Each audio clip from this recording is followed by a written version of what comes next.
America का election भी जो है वो आज का दिन है, और क्योंकि यहाँ पे पाकिस्तान में ज़्यादा दिन पहले आता है, वहाँ पे बाद में आता है, लेकिन आपको अगले एक आधे दिन में वहाँ पे रिजल्ट आना शुरू हो जाएंगे और चीज़ें आपके सामने आ जाएगी।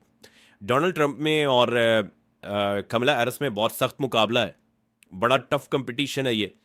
और डोनाल्ड ट्रंप आगे चल रहे थे बड़े लंबे अरसे तक, अगस्त में वो बहुत आगे रहे, सितंबर में जो हैरिस हैं वो निकली थोड़ा सा आगे आई, लेकिन अक्टूबर के आखिर तक डोनाल्ड ट्रंप में दोबारा बहुत सारा जो फासला है वो कवर कर लिया था। लेकिन अभी भी जो स्विंग स्टेट्स हैं वो बहुत इंपॉर्टेंट है, यानी वहाँ पे क्लियर है कि ये वाले जो इनकी स्टेट्स हैं यहाँ से डोनाल्ड ट्रंप जीतेगा, और ये कुछ स्टेट्स हैं जहाँ से जो है वो जो बाइडन की पार्टी या कमला हैरिस की पार्टी जीतेगी।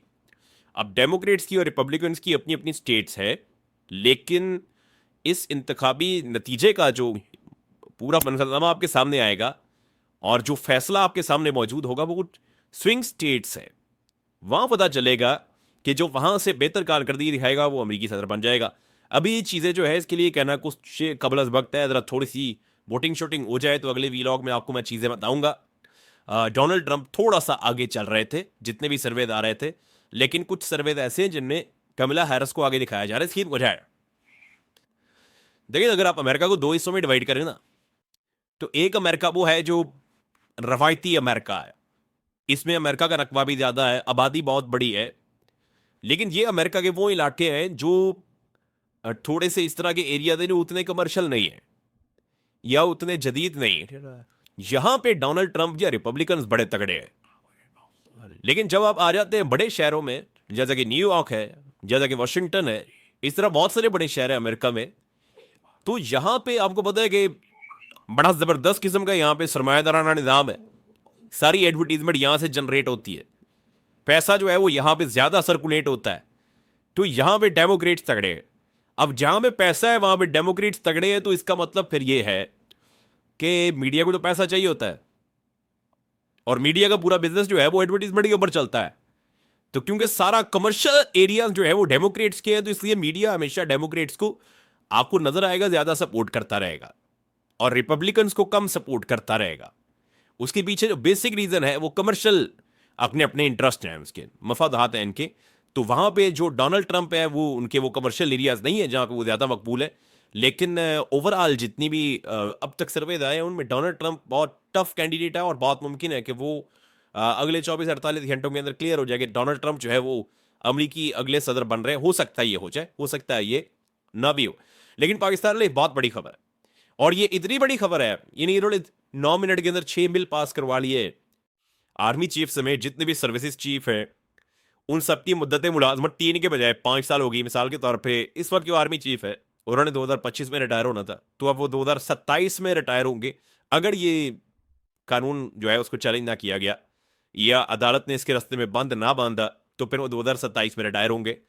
तो ये जितने भी अब कानून पास किए जा रहे हैं, अगर ये मामला जाएंगे सुप्रीम कोर्ट के फुल कोर्ट में तो नतीजा कुछ और आएगा, सुप्रीम कोर्ट में जाएंगे नतीजा कुछ और आएगा, लेकिन अगर आईनी बेंच में जाएंगे तो नतीजा कुछ और आ सकता है।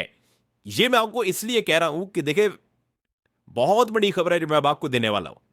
ये खबर हसनात मलिक साहब लेकर आए थे, मुतीउल्लाह जान साहब के प्रोग्राम में उन्होंने इसको ब्रेक किया था। इसके कुछ पहलू हैं जो मैं आपके साथ शेयर करूंगा।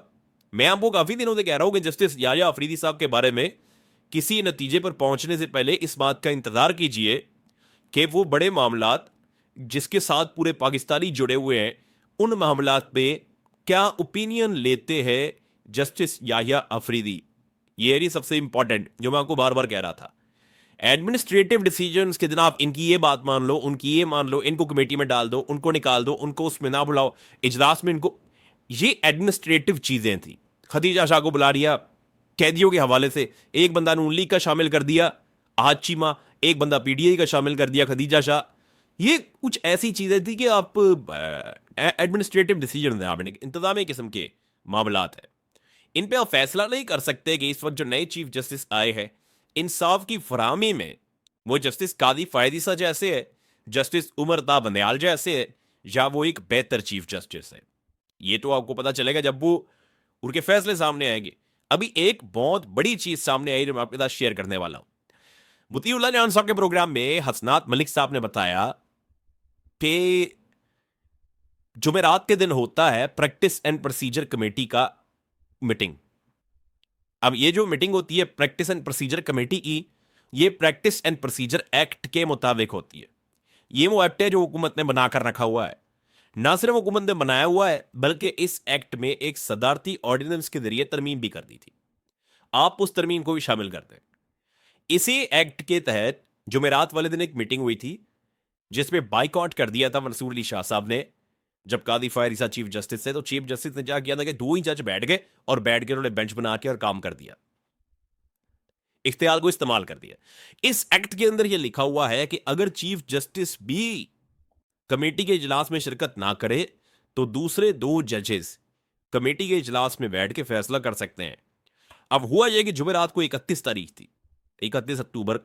तो दोनों जो मुअज़्ज़िज़ जज साहिबान हैं जिनको कमेटी में खुद शामिल किया है और खुद बताया जस्टिस याह्या अफरीदी साहब ने, उन दोनों जज साहिबान ने राब्ता किया जस्टिस याह्या अफरीदी साहब से और उन्हें कहा जी कि कमेटी का इजलास है आ रहे।